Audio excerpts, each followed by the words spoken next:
Assalamualaikum semua, kembali lagi dalam HDTV. Pada hari ini kita dapat satu parcel yang special daripada Shopee. So nak tahu apa dia? Jom kita tengok.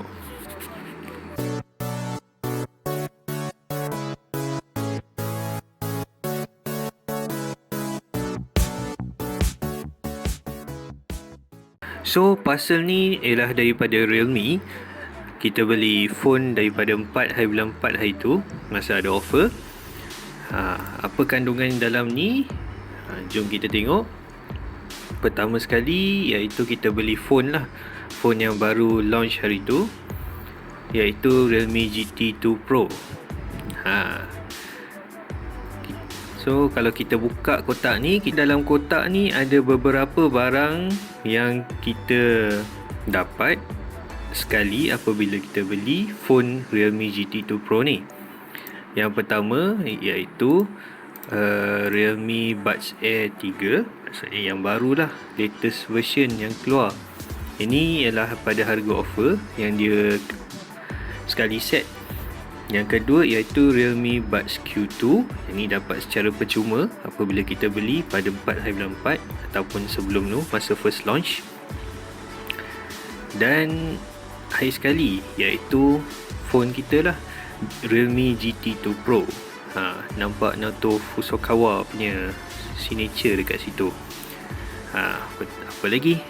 Jomlah kita buka satu-satu, tengok dekat Malaysia ataupun global version ni apa barang yang kita dapat. Dapat plug yang Malaysia version ke ataupun US punya, dan beberapa barang lah, kita lihat lah.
Jadi itulah segala isi yang berada dalam kotak Realme GT 2 Pro edisi global ataupun Malaysia version yang kita beli dekat Shopee.